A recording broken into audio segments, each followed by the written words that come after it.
Hi guys, welcome to XtraTalk today with Eyejax. My name is Juan and we're ready to start talking again about Ajax preseason. Yeah. Last time we spoke, Ajax, I remember we were talking about the friendlies coming up. Mm-hmm. I haven't talked to you since, so there has been 4 games. There also has been 2 youth league games of the under 19, of course, and we lost the semifinals. We just heard, we just saw it as well. Can you tell us your take on what you have seen so far from the preseason in general, and what stands out for you, and what are you happy with? I mean, of course, you're happy already that we're seeing football, right? Of course, I missed it a lot. I think actually we're doing pretty well. I think for this phase of the year, the stage we are in, it's pretty good football I saw already. And I liked it a lot. I think some players stood out more than I expected, like Labyad. He played very, very well a few games. Gravenberch played well today. Gravenberch is not the same Gravenberch as the previous season, right? No, it's completely different. It's different. Yeah. So I actually really like his performance today against Salzburg. Mm-hmm. There are a few things that I disagree on a bit, like putting Alvarez each time on the 6th row. Well, that's a hot potato right there. Yeah. So let's talk about that. I know you're not fond of it. I've seen your Twitter account as well. A lot of fans actually don't understand why Alvarez is there. Luckily, right before we came to shoot this video, we saw an interview, or we read an interview from Ten Hag, in which he said that actually he's diving a little bit deeper into the Gravenberch and Alvarez combination, and he thinks they're a good balance together. Mm-hmm. What is your thought on that? I disagree. I think it's not that well balanced. Gravenberch is a very good player in this position, and I think he has a great future ahead of him. But I think Alvarez is just not good enough quality-wise to play on that position. Yeah, he's more of a defender kind of type, and he lacks the speed and the ability to make fast passes, turns, etc. So what would be your take on it? What would you do next to Gravenberch? Yeah, it's difficult because I'd rather see Martinez on the 6th position and maybe Gravenberch next to him. Yeah. But so you think Martinez is a better balanced fit for Gravenberch than Alvarez? Yes, I do. Because Martinez can do more than only defensive part. He's more technical than a lot of people know. And I think Alvarez is really more of a defender than a 6. So yeah, I'd rather see Alvarez as backup for Schuurs in that position together with Timber. And the problem is, if Martinez will be maybe our new left back, it's not an option for the 6th position. So you have to switch around a lot. So it's a puzzle that needs to be solved, and the way he's solving it now, Ten Hag, is not my preference. So I'd rather see somebody else play there, even Marin. He didn't get that many minutes also, but yeah, I'm not that big of a fan of Alvarez on the 6th position. I don't know what your take on it is, but... Well, honestly, apart from the games, it's always interesting to read what Overmars says, what Ten Hag says, and basically what I personally have learned in these last couple of weeks. You know this Dutch expression, right? I'm going to translate it very roughly, so please forgive me and don't start laughing, but it's called the back of your tongue. So basically, why am I saying that? Back of your tongue means basically that you're not saying everything you want to say. Mm-hmm. If somebody says that in Dutch to you, that means you're keeping some things for yourself. Yeah. And why am I saying that? Interesting enough, Ten Hag, I've realized that Ten Hag is now showcasing or telling people certain stuff. And of course, I'm not saying it's not true. He has certain ideas and he has certain things he wants to work on, but he only gives you a tip of the iceberg, like only a couple of things he mentions, but there's so much more that he doesn't mention or share with us. And then we have to find out by ourselves. The same goes for Overmars, actually, which I also wanted to ask you about. This week, we qualified for the Champions League, which is huge, of course. If Lyon was not eliminated, then and they could have won the Champions League, then of course everybody knows we should have played a qualifying round. The thing is now we get extra money, right? And that money is really, it's relatively a big amount, especially for a Dutch club, even for Ajax. Now Overmars said, okay, even with that money, we're not going to start buying new players. according to him, what we have right now, that's a good squad. If somebody gets sold, then we start buying a new player. What do you think of that? Yeah, I will keep repeating myself like I do on Twitter also, but maybe people are getting tired of this because I think we just need another left back at least. Because you have Tagliafico and maybe Martinez to back him up. And you can even consider Blind maybe playing left back, but I think he's too slow. Yeah, but the thing is, coming back to the expression, back of your tongue, do you believe Overmars? No. Or is he saying that just to, like keep things calm? I think to everyone.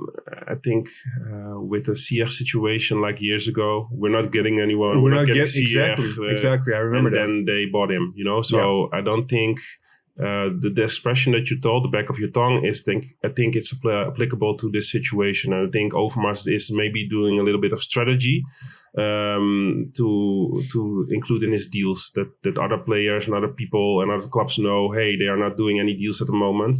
And then maybe he can take advantage of it. But yeah, I think we need to offload some players. I do agree with this, like a Makayan and that sort of players. We need to offload them so we have more room on the salary. The balance of the salary. Would Marin also be in that category? I don't know. Or do you want to see him one more season? I would like to see him a little bit more, getting more minutes. Like today with Alvarez on that position, it would have been terrific to also see Marin play 45 minutes on that position and maybe a little bit longer next to Gravenberch to see how those two match up.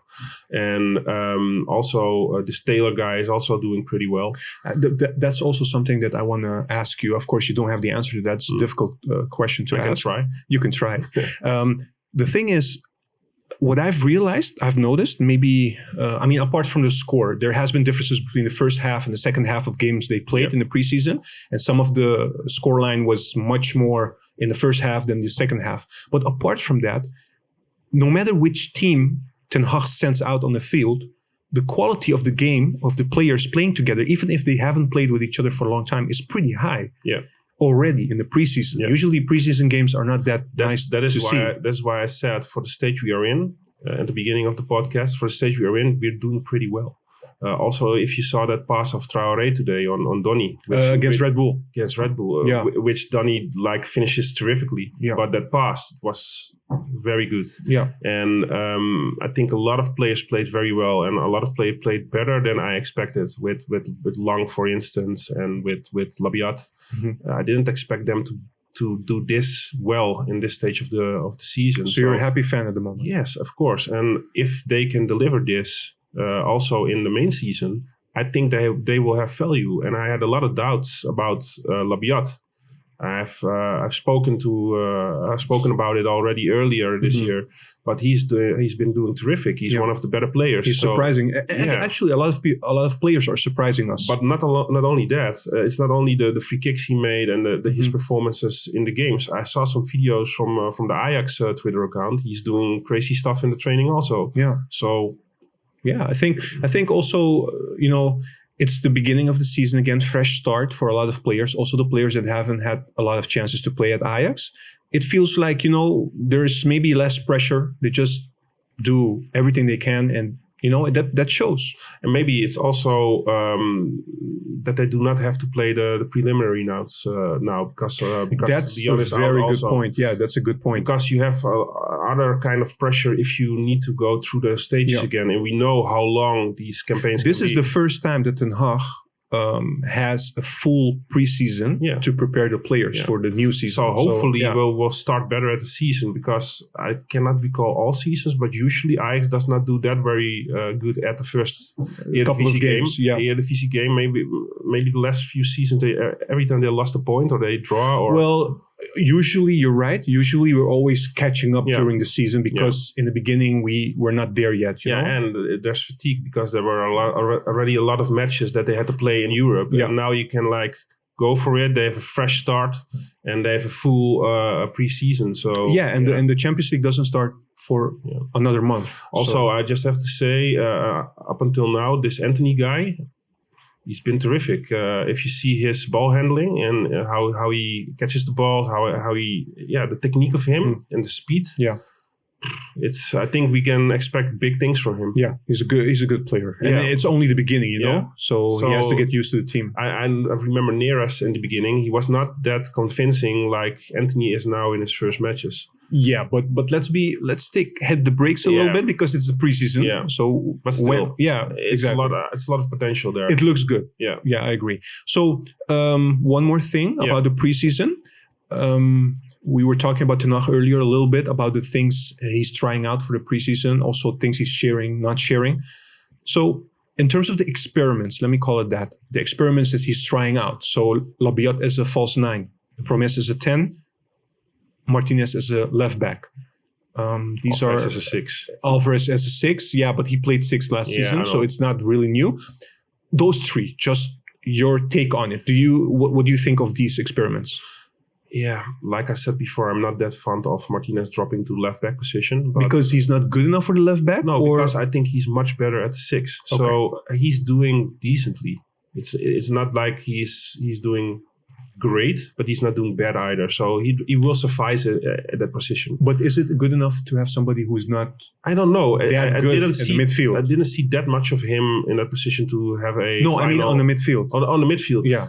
I think it's his contribution on the midfield is very good. And if you check out last season, he was one of the stable factors in the team at the midfield.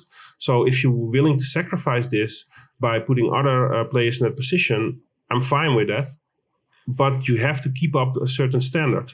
So you're saying, let me translate it a little bit. You're saying there's at the moment not a better option in the midfield position, in the role that he plays. In my opinion, I do not say there's not enough potential to be good at the midfield, but I think he's one of the stable factors. Okay. And I love to see Gravenberch on one of those positions. And next to him, I think Martinez is one of the best options. Okay. Because he also brings a little bit of poise and a little bit of defensive balance, while Gravenberch has a lot more attacking prowess. So, and what Ten Hag said about Alvarez being that guy, you think no, Martinez for me is a step ahead. Yeah. Okay.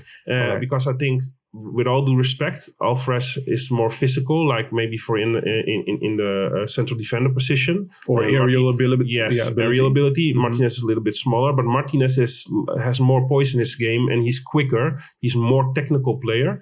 You also saw him shoot a few times.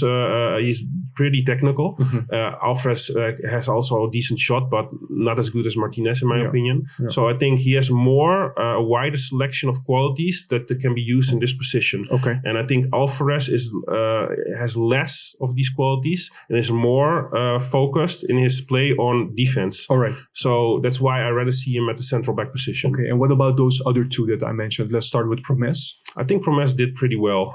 You mean on the 10 position? On the 10 position. Yeah, I think he's a player that can play good combination football. He's quick, and he's also how do you translate He's versatile, basically. He's versatile, but he also has a lot of danger that he brings into the box. So he's very good at finishing and also in positioning where he needs to stand. And he can run deep like Donny does. So these kind of abilities are great for number 10. So I think he can do this very well. The other one was Labyad. Labyad as a false number 9, which surprised us all, basically. You have to be honest about this. Labyad has been doing terrifically, so I cannot be negative about this. Mm-hmm. But if you have everybody fit in your squad, I do not think he will surpass Promes or Tadic. Okay. So unfortunately for Labyad, I do not think he will be a starter in the beginning of the season. Mm-hmm. I do not think he cannot do it or can deliver it, but I think just in the pick order of the team, he is not that far ahead that they will put him as a first 11. Okay, but if they'll give him playing minutes, would that be his best position? I think Labyad should be in the center of the field. So I do not know if his best position would be the 9 or maybe the 10. But I like him in the center of the field because his contribution and his abilities he has can be more of a value to Ajax in those positions than on, for example, the winger position. Because he's too static to be. Yes, also too static and not enough pace and speed for a winger position, I think. So I rather see him as a 9, false 9, or as a 10, because I think with his abilities, also with his good shot, a nice finishing ability, and he also has a nice pass, I think he can be of more value than on a winger position. Yeah. So for me, definitely. I do not think he will play there in the beginning of the season because of the pick order. I think Tadic, Promes, etc., Donny are higher in the ranking of pick order than he is. But he will definitely have a value for us in the long season we're going to have. Yeah. So happy with the performance of him. Very good. One last thing. Yeah. Looking at the whole squad, we already talked about it in the preseason. There are so many players that joined the Austria team, even youngsters that were supposed to play in the UEFA Youth League, but that didn't happen. Yeah, that is a pity. That's a pity, but they did a good job, nevertheless, The thing is that I want to talk to you about is those youngsters that came with the other team. I mean, I understand it's good for them. The training intensity is higher. They get to train with the first team, etc. So it's good. But we haven't seen all of them play. No. We haven't seen Unuvar. We haven't seen Brobbey. Yeah. We have seen Taylor. We have seen Rens. Actually, Rens did pretty well today. He had a nice goal. Actually, Rens has been performing pretty decently, which is good because he played as a left back. Yeah, mainly. Yeah, the first time was right back. Yeah, and today as left back, so he did pretty well. Yeah. So that is, I have to be honest, I didn't hear too much of this guy before. Maybe it's my lack of knowledge, or he surprised me. He surprised me. For me, it was. I didn't expect. I mean, we should know better. Yeah. But you would not expect youngsters to fit in and play so easily with this the is the Ajax philosophy. On the other hand, but he's been doing terrific. So I'm glad he has gotten this experience the last weeks, and I do think Unuvar and Brobbey will also deliver in the future because I think they're huge talents, especially Unuvar. So I expect a lot from him. And Taylor, for instance, I think he did terrific also. He showed his qualities, and I think he's a good player for that position. I do not know if has to play young Ajax first. I think so too. I do not know if he's already good enough to play in the first team. But on the other hand, Alvarez didn't really convince me up until now either. So how much worse can he do compared to him? Well, if we reason like this and we look at all the players that Ajax has, and the level of quality by the players, not only the senior players, but also the youth players. Yeah. You do, again, I don't know if Overmars meant it, but you kind of sit back and think and wonder, well, actually, he's right. This team has enough options already for Ten Hag to perform. I agree, but I have to put a little side note to this story, and that is it's good enough for the Eredivisie. Because I think the gap that Ajax has created with the lower tier teams and the mid-level tier teams is big. It's huge. Yeah. So Champions League, on the other hand, it's a totally different ballgame. And I do not know if these kind of players, these youngsters, can already deliver that sort of performance that is needed in the Champions League. Yeah. So I think they will have a value in the domestic league, and they will help the team out by letting them play, giving them minutes, so the other players can rest because it's a long season and they can be fit for the Champions League matches. Because we do not have a team like a City, etc., that we have like a bench that is almost good enough as the first team. When I talk like this, of course, we're looking at it from Ajax perspective, and honestly, Ajax has, for Ajax standards, I mean, we have been fan for a long time. This is a very, very good team. Yeah, it is. It is. Even with Ziyech that left us. If you compare this team to like the Frank de Boer era, exactly, it's like it's like huge difference. Exactly. And we should be glad and we should be very happy with this quality we have. Great ending. Yeah, I think so too. All right. Thank you so much. You're welcome, bro. Guys, thank you for watching, and we'll see you next time. Bye.